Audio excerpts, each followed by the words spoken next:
Hello friend, welcome to my channel Avinash और competition classes. चलिए शुरू करते हैं। अगला प्रश्न 18 नंबर प्रश्न है। अगले वीडियो में आप लोगों को 17 नंबर प्रश्न तक बता चुका था।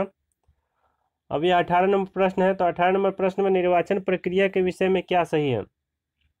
ए ऑप्शन में दिया है, निर्वाचन में किसी उम्मीदवार को अपने क्षेत्र में 1/3 भाग से कम मत प्राप्त हो तो उसकी जमानत राशि जब्त हो जाती है। बी ऑप्शन में दिया है, प्रत्येक पार्टी अपने चुनाव चिन्ह को खुद तैयार करती है। सी ऑप्शन में दिया, प्रत्येक दल अपना घोषणा पत्र तैयार करता है जिसमें उसके कार्यक्रम, सिद्धांत एवं उद्देश्य होते हैं। डी ऑप्शन में दिया है, मतदान की तिथि के 13 घंटे पूर्व चुनाव अभियान का कार्य समाप्त हो जाता है।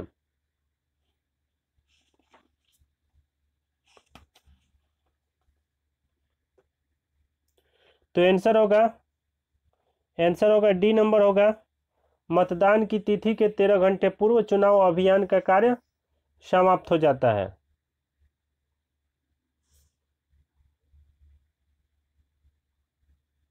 चलिए देखते हैं अगला प्रश्न।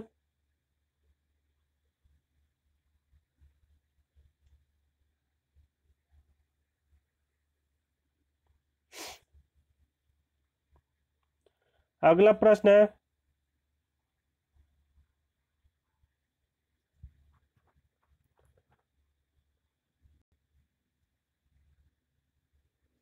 अगला प्रश्न है 19 नंबर प्रश्न। दक्षेस अर्थात सार्क की वर्तमान में सदस्य संख्या कितनी है। दक्षेस या सार्क की वर्तमान में सदस्य संख्या कितनी है। ए ऑप्शन में दिया 6, बी ऑप्शन में दिया 7 और सी ऑप्शन में दिया 8 और डी ऑप्शन में दिया 10।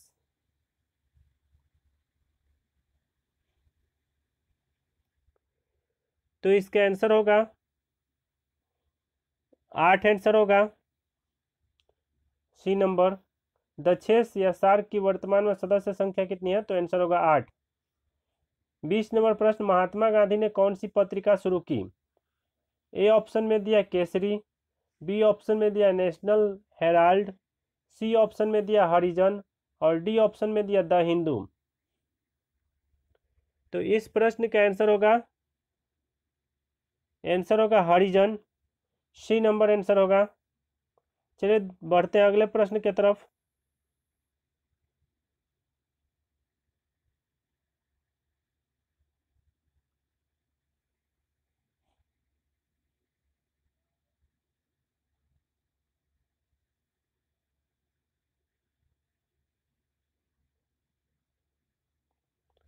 इक्कीस नंबर प्रश्न, निम्न में से कौन सा कथन सत्य नहीं है, मतलब जो गलत है वही बतलाना है आंसर। ए ऑप्शन में दिया है 1971 में दहेज निरोध अधिनियम बना, बी ऑप्शन में दिया दहेज मांगने वालों को न्यूनतम 5 वर्षों की सजा होती है, सी ऑप्शन में दिया दहेज प्रथा आज भी एक समस्या है और डी ऑप्शन में दिया लोगों को जागृत करने के लिए सरकार कई कदम उठा रही है।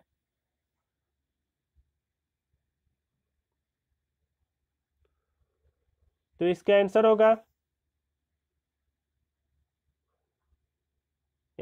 1971 में दहेज निरोध अधिनियम बना।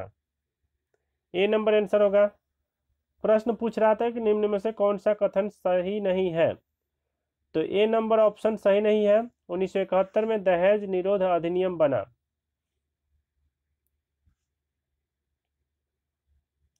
चलिए बढ़ते हैं अगले प्रश्न की तरफ।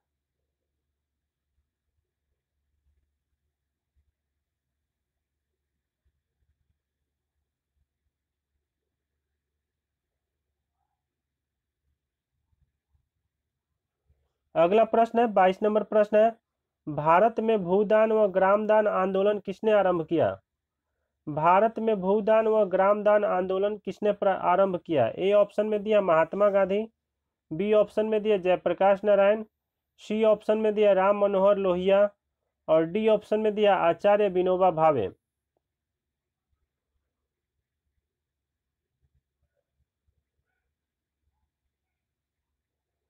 तो इस प्रश्न का आंसर होगा आचार्य Vinoba Bhave. D number answer होगा।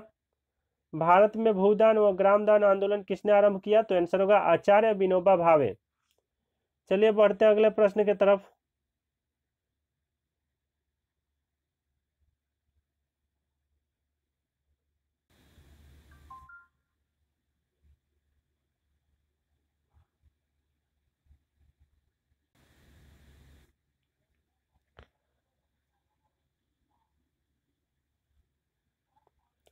अगला प्रश्न है 23 नंबर प्रश्न, निम्नलिखित में से कौन सी संघवाद की विशेषता नहीं है? जो संघवाद की विशेषता नहीं है वही आंसर होगा इसमें। तो ए ऑप्शन में दिया सत्ता का केंद्रीयकरण विकेंद्रीकरण, बी ऑप्शन में दिया केंद्र और राज्य सरकार के बीच सत्ता का बंटवारा, सी ऑप्शन में दिया स्थानीय सरकारों को अधिक अधिकार देना, और डी ऑप्शन में दिया सत्ता का केंद्रीयकरण।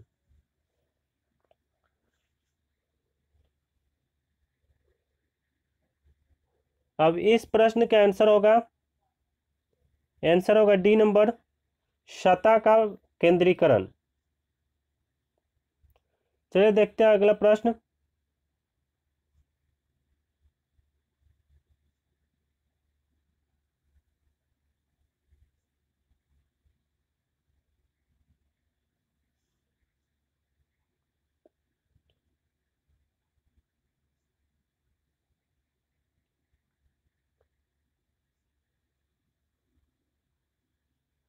अगला प्रश्न 24 नंबर, निम्नलिखित में से विधान परिषद किस राज्य में नहीं है? निम्नलिखित में से विधान परिषद किस राज्य में नहीं है? ए ऑप्शन में दिया कर्नाटक, बी ऑप्शन में दिया उत्तर प्रदेश, और सी ऑप्शन में दिया गुजरात, और डी ऑप्शन में दिया बिहार। तो इस प्रश्न का आंसर होगा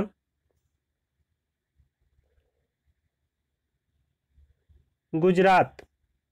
निम्नलिखित में से विधान परिषद किस राज्य में नहीं है? तो आंसर होगा गुजरात।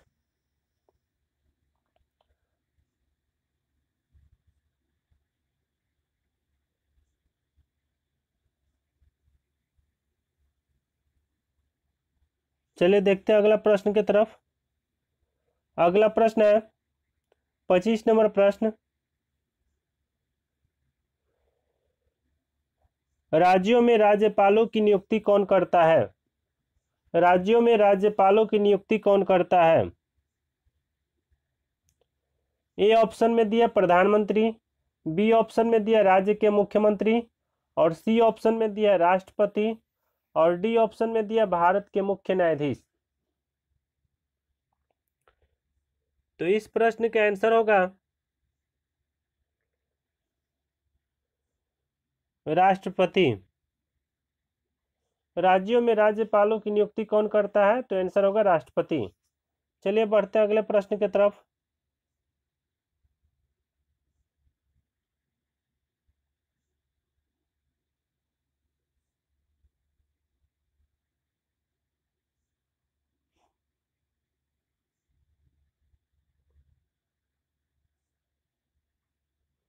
अगला प्रश्न है 26 नंबर, निम्नलिखित देशों में से किस देश में प्रत्यक्ष लोकतंत्र स्थापित है?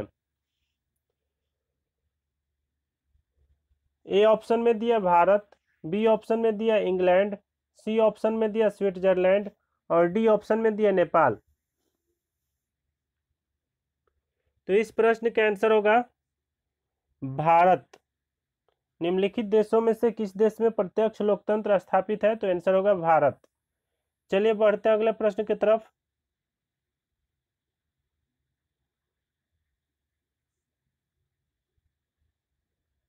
अगला प्रश्न है 27 नंबर प्रश्न है, भारत में संपूर्ण क्रांति का आह्वान किसने किया था? ए ऑप्शन में दिया महात्मा गांधी, बी ऑप्शन में दिया सुभाष चंद्र बोस, और सी ऑप्शन में दिया लालू प्रसाद यादव, और डी ऑप्शन में दिया जयप्रकाश नारायण। तो इस प्रश्न का आंसर होगा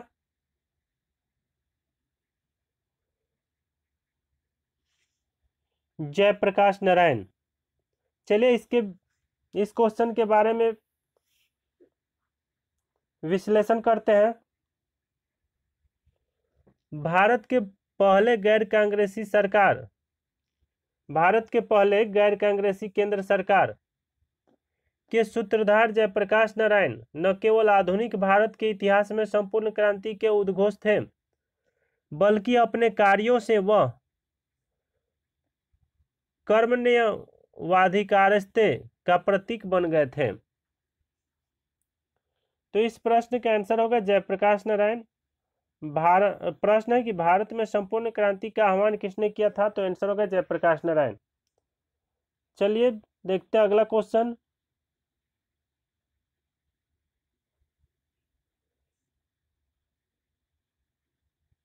अगला प्रश्न है 28 नंबर प्रश्न है, भारतीय जनता पार्टी की स्थापना किस वर्ष में हुई? भारतीय जनता पार्टी की स्थापना किस वर्ष में हुई?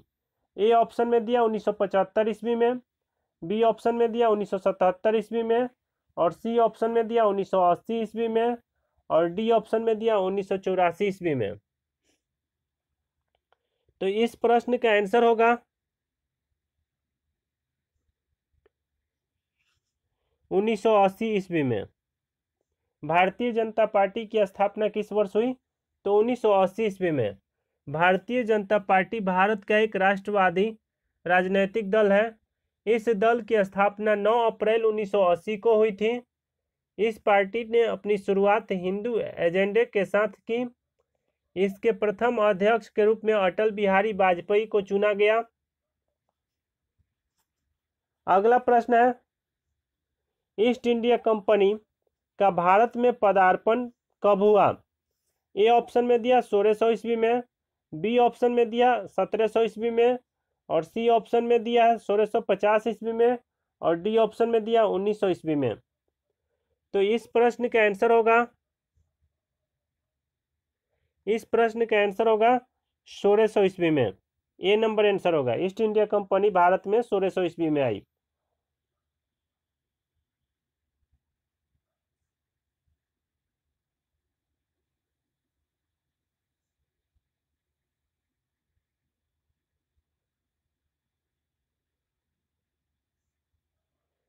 अगला प्रश्न है 30 नंबर प्रश्न है, सूफी जाने जाते हैं। ए ऑप्शन में दिया ईसाई संत के नाम से, बी ऑप्शन में दिया हिंदू संत के नाम से, और सी ऑप्शन में दिया मुस्लिम संत के नाम से, और डी ऑप्शन में दिया है बौद्ध संत के नाम से। तो इस प्रश्न का आंसर होगा मुस्लिम संत के नाम से। सी नंबर आंसर होगा। सूफी संत जाने जाते हैं, तो आंसर होगा सी नंबर, मुस्लिम संत के नाम से। अगला प्रश्न देखते हैं।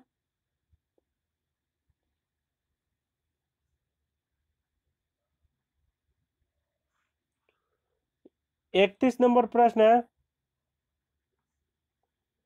राष्ट्रसंघ के निम्नलिखित उद्देश्यों में से कौन सा सही नहीं है? जो सही नहीं है वही बताना है। ए ऑप्शन में दिया अंतर्राष्ट्रीय सहयोग को प्रोत्साहन देना, बी ऑप्शन में दिया विश्व में शांति सुरक्षा कायम रखना, और सी ऑप्शन में दिया शांति भंग करने वाले देशों की सरकार को बर्खास्त करना, और डी ऑप्शन में दिया शस्त्रीकरण की स्पर्धा का अंत करना। तो इस प्रश्न का आंसर होगा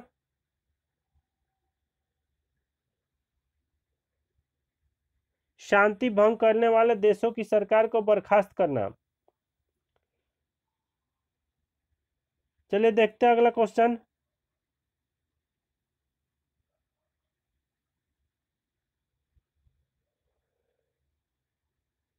बत्तीस नंबर प्रश्न है, सिद्धार्थ ने किस धर्म की स्थापना की? सिद्धार्थ ने किस धर्म की स्थापना की? ए ऑप्शन में दिया जैन धर्म, बी ऑप्शन में दिया बौद्ध धर्म, और सी ऑप्शन में दिया ईसाई धर्म, और डी ऑप्शन में दिया है इस्लाम धर्म। तो इस प्रश्न का आंसर होगा बौद्ध धर्म। क्योंकि सिद्धार्थ किसका नाम था? सिद्धार्थ बचपन में गौतम बुद्ध का नाम था, और गौतम बुद्ध बौद्ध धर्म की स्थापना किए। गौतम बुद्ध बौद्ध धर्म के प्रवर्तक थे। बुद्ध का वास्तविक नाम सिद्धार्थ था। उनका जन्म 483 ईसा पूर्व में शाक्य गणराज्य की राजधानी कपिलवस्तु के निकट लुम्बिनी में हुआ था। अगला प्रश्न 33 नंबर प्रश्न, थियोसॉफिकल सोसाइटी की स्थापना किसने की? थियोसॉफिकल सोसाइटी की स्थापना किसने की? ए ऑप्शन में दिया ज्योतिबा फुले, बी ऑप्शन में दिया विवेकानंद, और सी ऑप्शन में दिया एनी बेसेंट, और डी ऑप्शन में दिया बाल गंगाधर तिलक। तो इस प्रश्न का आंसर होगा एनी बेसेंट। थियोसॉफिकल सोसाइटी की स्थापना किसने की? तो आंसर होगा एनी बेसेंट। 1875 ईस्वी में मैडम ब्लावत्स्की तथा कर्नल आलकॉट ने न्यूयॉर्क में थियोसॉफिकल सोसाइटी की स्थापना की। 1882 ईस्वी में थियोसॉफिकल सोसाइटी का अडयार में अंतर्राष्ट्रीय कार्यालय खोला गया। अल्कॉट की मृत्यु के बाद 1907 ईस्वी में एनी बेसेंट थियोसॉफिकल सोसाइटी की अध्यक्ष बनी। चलिए देखते हैं अगला प्रश्न।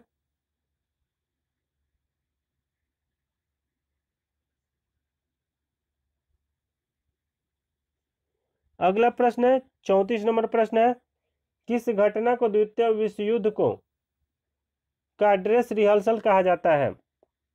किस घटना को द्वितीय विश्व युद्ध का ड्रेस रिहर्सल कहा जाता है?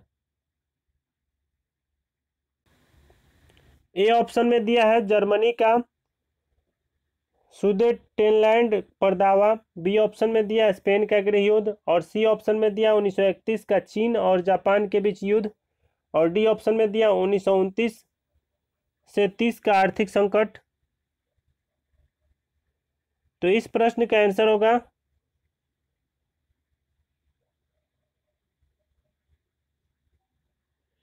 स्पेन का गृह युद्ध।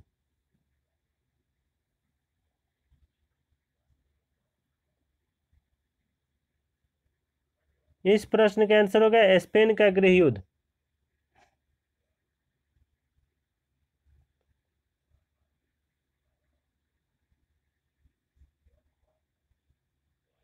अगला प्रश्न है, स्वराज पार्टी का प्रथम सम्मेलन कहाँ हुआ?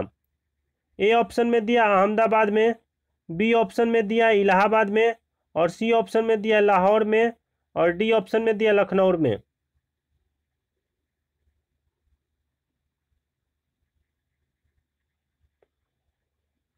तो इस प्रश्न का आंसर होगा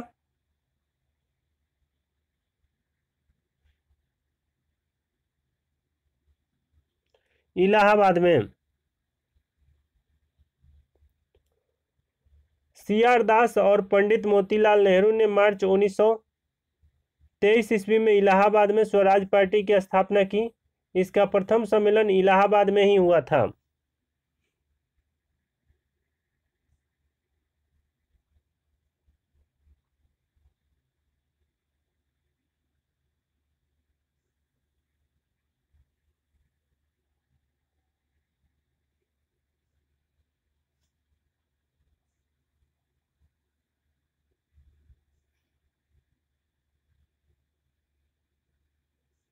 अगला प्रश्न 36 नंबर प्रश्न है, किस आंदोलन के दौरान महात्मा गांधी ने असहयोग आंदोलन का नारा दिया?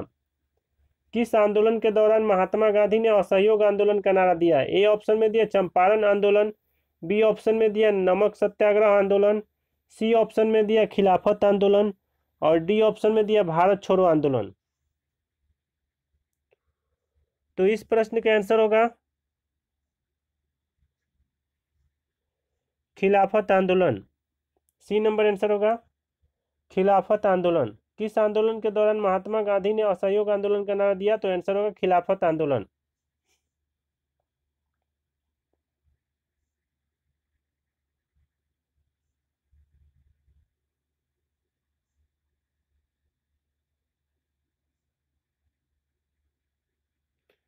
अगला प्रश्न है,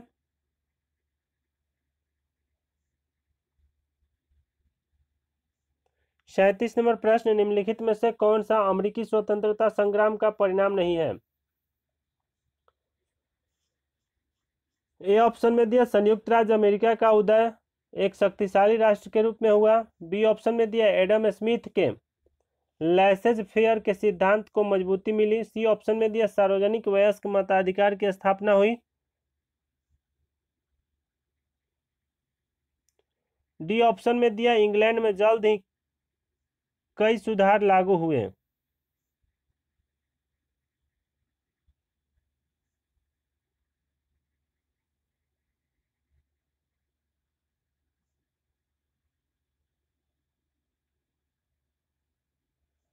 तो इस प्रश्न का आंसर होगा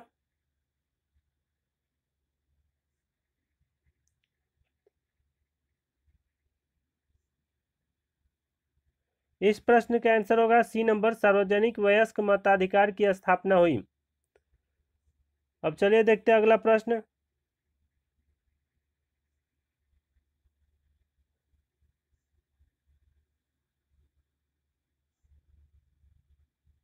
और 38 नंबर प्रश्न, सविनय अवज्ञा आंदोलन की शुरुआत कब हुई? 38 नंबर प्रश्न, सविनय अवज्ञा आंदोलन की शुरुआत कब हुई? ए ऑप्शन में दिया 1929 ईस्वी में, बी ऑप्शन में दिया 1931 ईस्वी में, सी ऑप्शन में दिया 1930 ईस्वी में, और डी ऑप्शन में दिया 1928 ईस्वी में।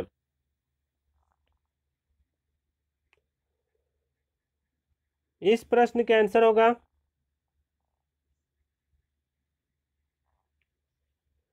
1930 ईस्वी में।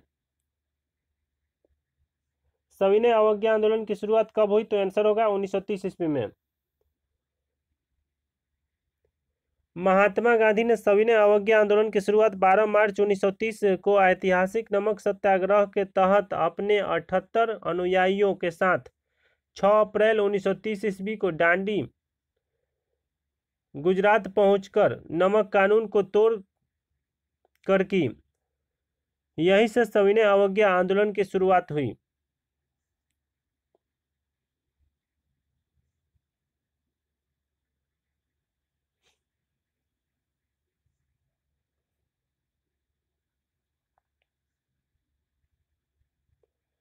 अगला प्रश्न है 39 नंबर प्रश्न, ईश्वर चंद्र विद्यासागर ने किस क्षेत्र में सहयोग दिया?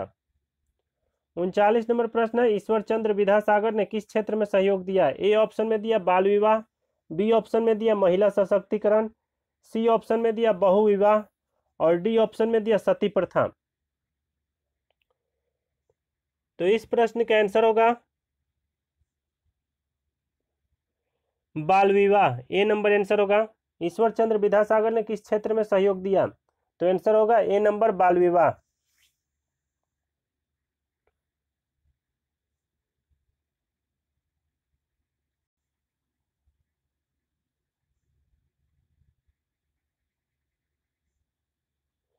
चालीस नंबर प्रश्न, निम्नलिखित में से किसका उपनाम सीमांत गांधी था? निम्नलिखित में से किसका उपनाम सीमांत गांधी था? ए ऑप्शन में दिया खान अब्दुल गफ्फार खान, बी ऑप्शन में दिया मोहनदास करमचंद गांधी, सी ऑप्शन में दिया लाला लाजपत राय, डी ऑप्शन में दिया गोपाल कृष्ण गोखले। तो इस प्रश्न का आंसर होगा खान अब्दुल गफ्फार खान। इस प्रश्न का आंसर होगा ए नंबर, खान अब्दुल गफ्फार खान।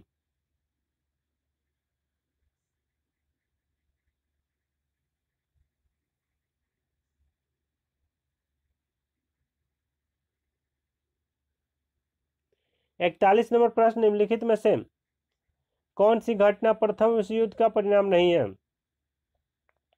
41 नंबर प्रश्न, निम्नलिखित में से कौन सी घटना प्रथम विश्व युद्ध का परिणाम नहीं है? ए ऑप्शन में दिया महान साम्राज्यों का अंत, बी ऑप्शन में दिया विश्व के अधिकांश देशों में गणतंत्र की स्थापना, सी ऑप्शन में दिया अधिनायकवाद का उदय, डी ऑप्शन में दिया राष्ट्रसंघ की स्थापना। इस प्रश्न का आंसर होगा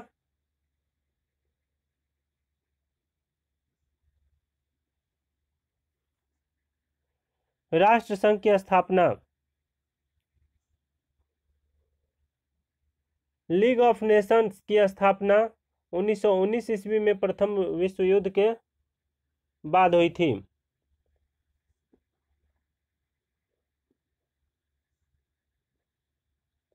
निम्नलिखित में से कौन सी घटना प्रथम विश्व युद्ध का परिणाम नहीं है? तो आंसर हो जाएगा डी नंबर, राष्ट्रसंघ की स्थापना।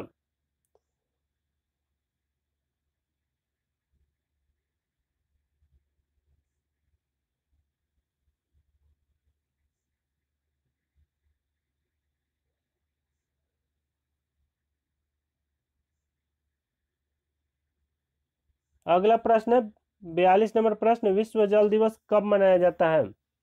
विश्व जल दिवस कब मनाया जाता है?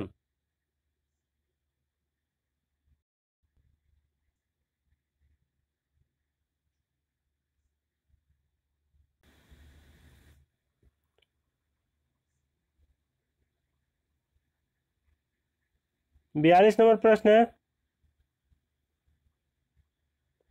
विश्व जल दिवस कब मनाया जाता है?